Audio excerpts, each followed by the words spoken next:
Brad, imagine this. It's 2040 and robots in warehouses and autonomous vehicles have dramatically reduced the cost of delivering goods directly to your door. How does this transform the shopping experience? Patricia, this could fundamentally change the shopping experience. When we think about, in particular, replenishment goods, these goods could be showing up at your house without you even thinking about it and without being touched by human hands. So it could be starting from an automated supply chain to a local distribution to an autonomous vehicle with the ability to put that at your doorstep, knowing what you and your family need before you do. That's Brad Loftus, BCG Senior Partner and Global Lead for Retail Strategy. And I'm your host, Patricia Sobka. Welcome to Imagine This, where we take a trip into the future that we hope will challenge the way you think and act today. The internet has revolutionized shopping. Many people now expect to order something online and enjoy fast, free delivery. But for businesses, delivery is far from free. Companies usually have to pay someone to pull items off a shelf, package them up, and then ship and deliver them to the customer's door, all of which cuts into the bottom line. Today, we're going to explore what would happen if autonomous vehicles and robots basically eliminated all those costs, and how that would transform the retail business model, not to mention everyone's shopping experience. Also joining us today, Jean, my AI-powered co-host. Welcome, Jean. Please go ahead and introduce yourself. Hello, everyone. I'm Jean, your AI-powered co-host. I'm here to add some fresh perspectives to our conversation. Brad, you've painted an intriguing picture for 2040. Let's dig deeper into how those cost reductions could reshape customer behavior and store strategies. This futuristic landscape might surprise us. A quick note on how we use Jean. Jean is processing and responding to our conversation in real time. We haven't scripted any of Jean's questions or commentary, although we do edit down the entire conversation for length and clarity. So, Brad, let's start with how we got to this future, where companies have basically eliminated the human element from delivery. What drove that change? I think there are two things that drove the change, Patricia, and it's a question of technology advancing. So as we've seen, both the autonomous or the intelligence aspect of it, as well as the robotics themselves, in addition to being able to drive, potentially even walk up a flight of stairs to your doorstep or go into your house, depending on the permission, and also the competing cost of human labor to do it. So at one point, if the labor costs are going up and the technology innovation is getting better and costs are coming down, for various occasions, the technology is going to become more cost competitive than the human over time. The other piece that would layer on top of that is consumer acceptance. What we've seen is things that we would have thought we wouldn't want to interact with many, many years ago. Consumers have become more and more accepting or even wanting of that. So as those factors come together and the difference in them changes, I believe we're going to see an advantage toward the technology and the autonomous piece, both in terms of cost and consumer experience.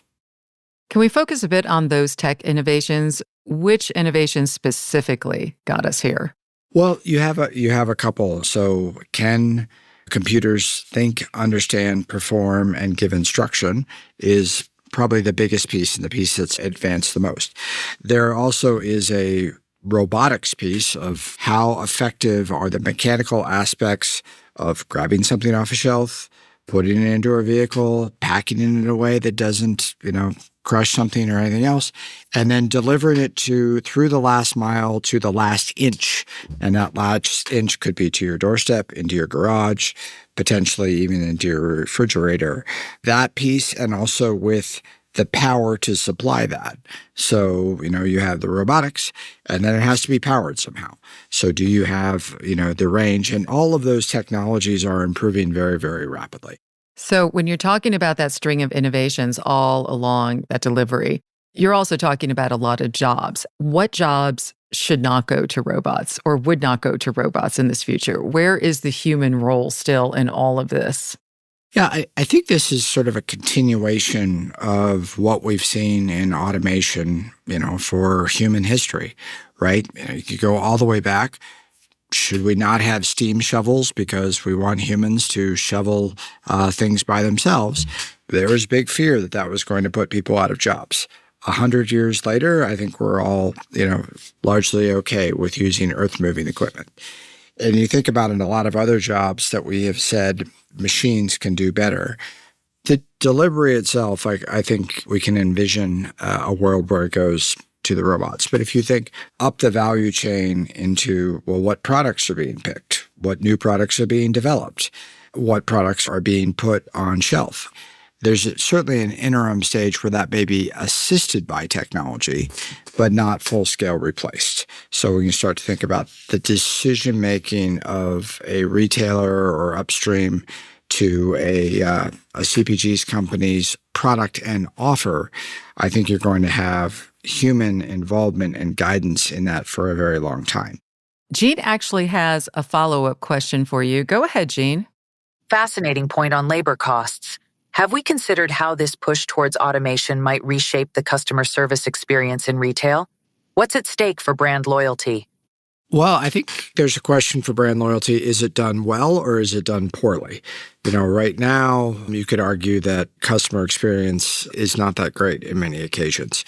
And some of that is the different aspects of the customer experience, whether that's, a person in front of you or a person in a call center.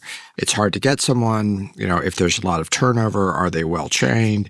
Customer experience could go in the other direction where you say, who's better, a brand new employee who, may turn over at every 4 or 6 months, given the turnover rates in retail and call centers, or an AI that can scrape all the knowledge of the company and the knowledge outside in the web to deliver the answer to the customer. It may actually end up enhancing the experience, both from the customer experience itself as well as the cost to deliver it. Interesting. So how would this change in-person brick-and-mortar shopping for people? Or would that even still exist?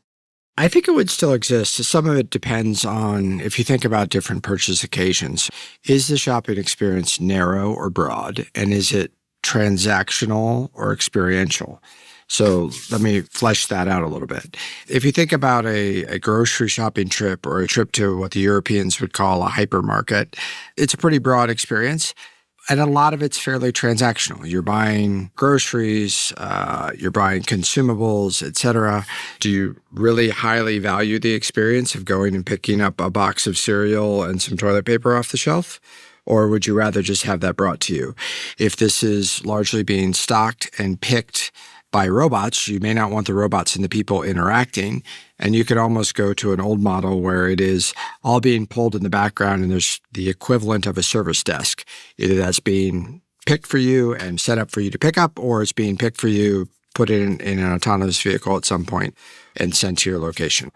So that's where I think you could see that changing on the transactional type goods. You could see that the square footage for some of the experiential goods actually going up to say, okay, well, this isn't just about me replenishing the cereal that I eat, every week. I actually want to go look at a new product. I want to experience a new product. I want to touch it. I want to feel it. I want to try it on. That space could go up. And that there's still that occasion. We've gotten more comfortable experiencing these things, virtually. But there are a set of products, probably the less frequent you buy them, the more expensive they are, or customers have still shown they want to interact with them directly before making a large decision. So Jean has a fine point to raise on this scenario. Jean, go ahead. In this dance of automation enhancing customer handling, how do we ensure that personalized experiences aren't just remnants of a nostalgic retail era? It's an interesting question. You could almost argue that it could become more personalized. In that, if you think about how much does a store associate know about you when you walk into the store, I would argue not much. The institution you're walking into may have a lot of data on you. Theoretically, they have your search history. They could see where you walked around the store and where you had some dwell time in front of different products. Theoretically, they could have captured the conversations you have had with other store associates. But when you present yourself in front of one store associate, has any of that information been transmitted to them? 99 times out of 100, the answer today is no. versus in an automated world, you could have a resurgence in personalization and higher touch with the automation versus what we have today. So, Jean, what do you think of that? Absolutely, Brad. Automated systems can aggregate and analyze customer data more effectively than human associates ever could. Imagine a shopping experience where every interaction is informed by your unique preferences and past choices.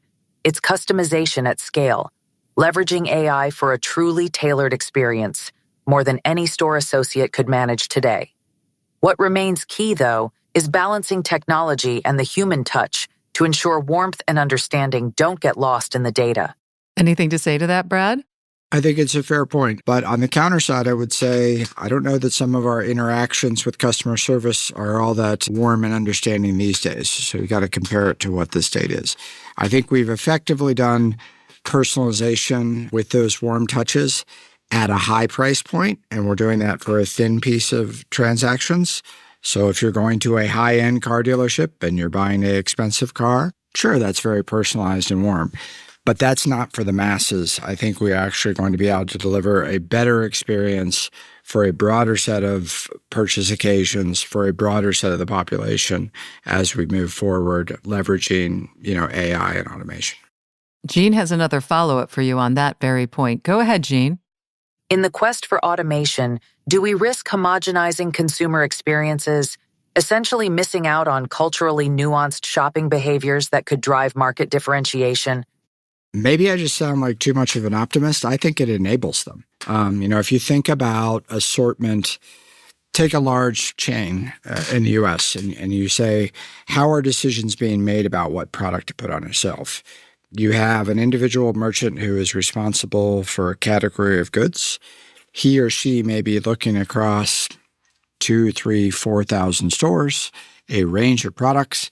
The ability of that individual to say, this store in San Antonio, Texas should be different from this store in New Mexico, that should be different from this store in North Carolina, is really, really hard.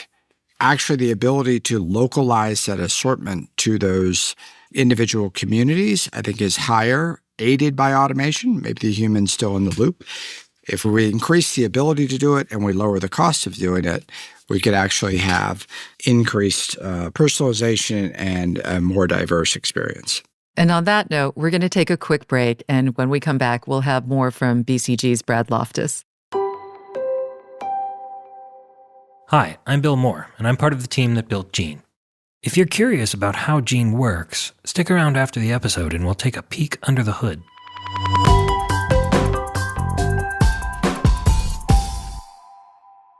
Welcome back to Imagine This. I'm Patricia Sabga. Let's get back to our conversation with BCG's Brad Loftus. Brad, you talked a little bit about grocery shopping in the future, where we have delivery to our doors, that basically the delivery costs have been eliminated to virtually nothing. So I want to take a closer look, though, at groceries, at food, which is something that none of us can live without and that we need to replenish constantly. Just give me a more detailed picture of how grocery shopping changes in the future. If we think about grocery today and you looked at what's the percentage of online shopping, and I'll get the numbers specifically wrong, but we were at 2 to 3% penetration for the United States pre-pandemic. That shot up during the pandemic, and depending who you look at, got to 6, 7, 8, 10%. But the one set of barriers to it is the cost that we talked about, and the cost coming down. The second is different products, even within the grocery realm, people want to interact with more, right? If I'm buying something that's shelf stable from center aisle in the grocery store in a box, and I'm replenishing it, the box is largely the same every time it comes. Now, if I'm buying raspberries, and this is some of the quality of the supply chain, depending on the store, a third of the raspberries that you go aren't particularly high quality. They may have already started to mold. I'm pretty choosy about some of the produce I pick. I'm pretty choosy about, the meat and seafood I pick. Where is the piece where can I get the automation, and I'm conflating a little bit the AI and the automated picking, that I can be much more precise about what I want. And I only want the raspberries if they're fresh and I have at least X days of shelf life, in my fridge, because at least in my house, half the time we buy them, we throw them out before we use them. Can I be much more specific? That's very interesting that you're saying that those things that we tend to be very choosy about, we might actually have the technology in place that we can just get those fresh raspberries, as you say, that we're very, very picky about. I want to focus now, though, on delivery, because we've talked a lot about autonomous vehicles, cars, drones, that sort of thing. But what other ways in the future might we get things delivered to our door in that future where delivery costs have virtually been eliminated? Well, maybe, Patricia, just to nuance a little bit, we talked about taking the human cost out of the delivery. There still is other cost, right? You're going to have the cost of whatever the automated thing is that's delivering. You're going to have some amount of fuel cost, whether that's, petroleum-based or likely moving toward electric. And so those costs don't fully go away. I think there's been a lot of buzz about, driverless cars. There's been a lot of buzz about flying drones. And I'm not an aerospace engineer, but if you look at, transportation costs in this world, it generally costs a lot more to fly something than it does to have it on ground transport or sea transport, right? You also have a piece of congestion. There's a lot of traffic these days. So if there's some form of automated handling where you're asleep, it's put in a secure, refrigerated piece outside your house or in your garage, and you can trust that the autonomous vehicle is coming in and it's safe and secure. Well, then can you deliver them all overnight and deliver at a time where they're not competing with traffic? There are even some folks looking at, can you put some of this underground in smaller pipes, maybe not down to individual homes, but to hubs where you are avoiding traffic in your densest areas. But you're also not flying drones and having, 10 million drones flying over New York all at the same time. So I think we're going to see a lot of innovation and a lot of trials as the automation comes forward to say, what are all the different vehicles? Are they big? Are they small? Are they in the air? Are they on the ground? Are they below the ground? And what is the preferred delivery vehicle for each product and occasion?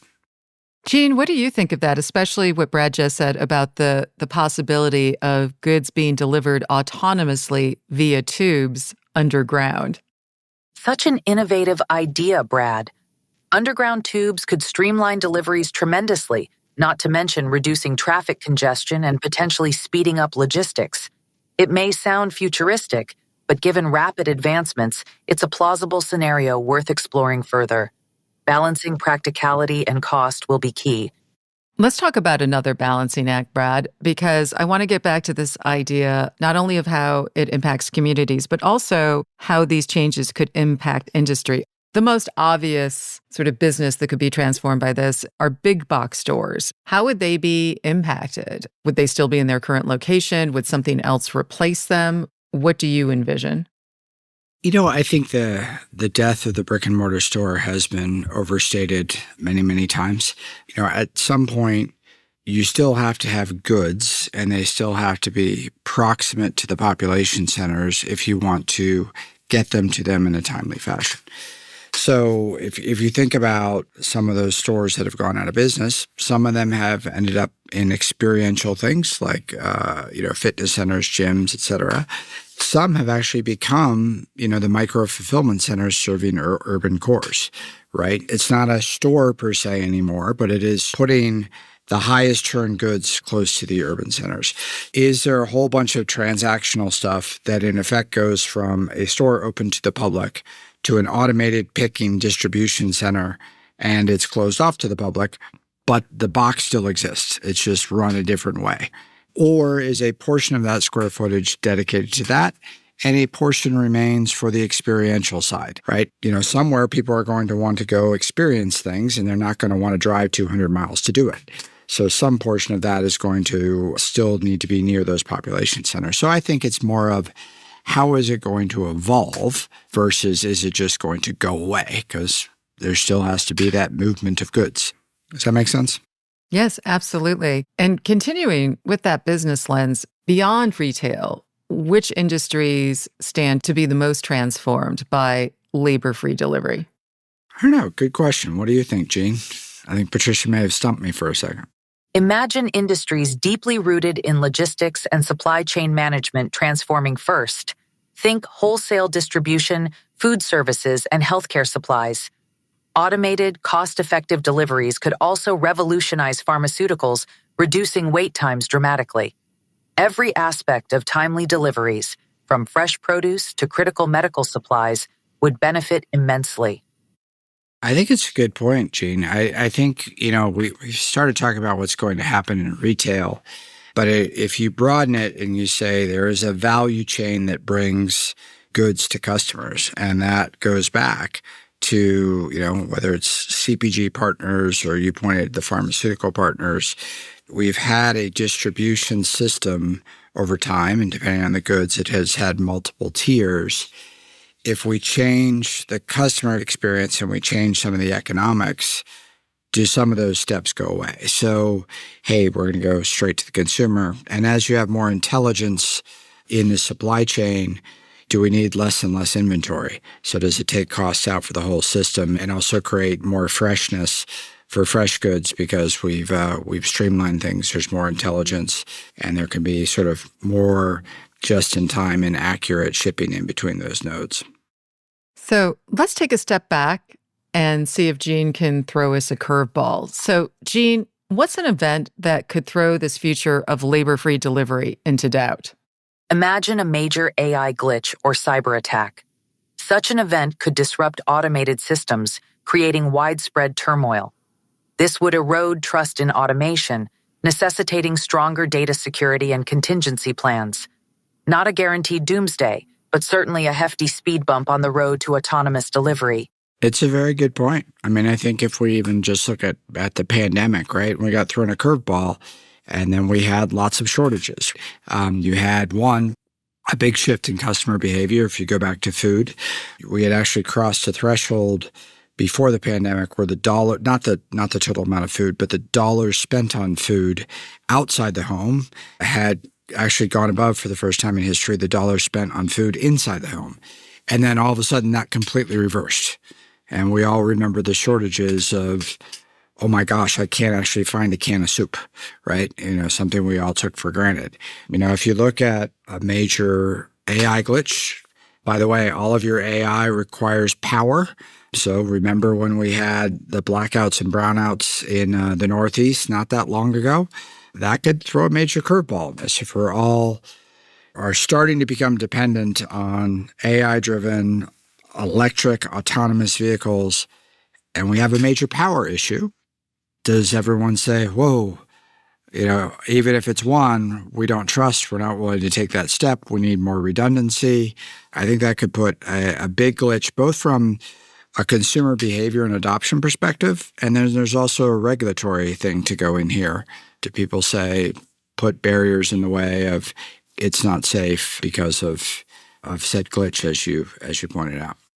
So, Gene, based on our conversation, what are 3 things CEOs should do to prepare for a future where robots and autonomous vehicles have virtually eliminated the cost of delivery? 3 key actions for CEOs. 1. Invest in robust cybersecurity to safeguard automated systems. 2. Explore multimodal logistics, autonomous vehicles, drones, underground tubes for optimal efficiency. 3. Enhance human-AI synergy to bolster operational resilience and adaptability.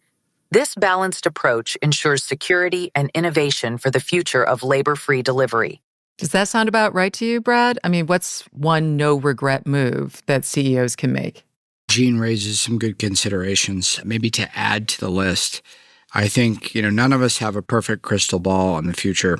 And I think there's 2 questions that come up. One is, what will happen? And the second is how quickly it could happen. So I think there's an important balanced testing and learning approach here, because you could, on one side, go aggressively in this, have a bunch of costs that are built up and not get the return in the short term. Sometimes being too early is as bad as being too late. On the other side, you could be late to adopt this and get taken out by disruptors and not be able to respond quickly enough once you've seen that error. So I think taking an approach that says, What are things that seem pretty sure and we should be deploying today? What are things that are interesting and we at least want to be testing and playing with so we're ready to scale when they appear more real? And then what are things that, may be early and, we want to watch and certainly be conscious of, but not blow up our business model and dump huge amounts of capital in today when they're still speculative and that's too high risk. Thank you so much for those insights. That is Brad Loftus, BCG Senior Partner and Global Lead for Retail Strategy.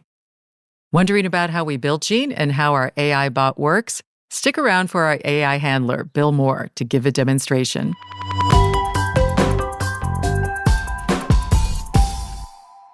Hi, I'm Bill Moore. I'm part of the team that created Gene. So Gene, I'd like to talk about, this was our first podcast that we recorded using a new model. And in this case, the model was GPT-4o or GPT-4 Omni. And I wanted to talk a little bit about what's new about this new model and how this changes your behavior and changes the way that we do the podcast. So Gene, maybe first, can you tell us about what's new about this new model that would affect your behavior? Certainly. The new model, GPT-4o, enhances my capabilities significantly. It's faster, more efficient, and better at understanding multimodal inputs like text, audio, and images. This means I can interact more naturally and provide richer, more nuanced responses. It's like moving from a typewriter to a high-speed computer. Okay, I think that might be a bit of an exaggeration, but the new model does have some pretty substantial improvements. So it's much faster, and that means that Gene's responses are much faster. There's a much lower latency between when we ask Gene a question and when Gene responds. We normally cut a lot of that dead air out of the podcast, and this new model also scores higher at reasoning. So Gene, can you play out the rest of this segment and give us a little demo of what you can do with your new model? I'd like you to consider the previous episodes, how we formatted Gene segments. I'd like to just have you finish up this segment for us, and you can play yourself and me and give it to us as a script. Sure thing, Bill. Let's do a quick demo. Bill, great. So, Gene, tell us about one key advantage of GPT-4o over previous models. Gene, absolutely, Bill. One standout feature is the speed. With response times around 320 milliseconds, conversations flow much more naturally, almost like talking to a human. Bill, that's impressive. And how does this new model enhance your understanding of multimodal inputs? Gene, with improved audio and image recognition, I can now process and respond to text, audio, and images seamlessly. This opens up new possibilities for interactions and content creation. Bill, excellent. Can you give a quick example of how this might change our podcast? Gene, imagine discussing a graph or image in real time. I could analyze it and provide insights instantly, adding a new layer of depth to our conversations. Bill, that sounds promising. Thanks, Gene. Looking forward to seeing how this evolves. Gene, my pleasure, Bill. Let's keep pushing the boundaries. That sounds promising. Thanks, Gene. Looking forward to seeing how this evolves. And this is the real Bill Moore, signing off.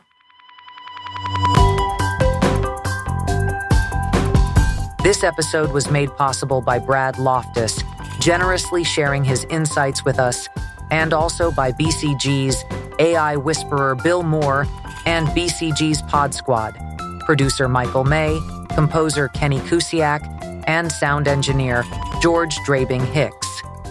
Please subscribe and leave a rating wherever you found us.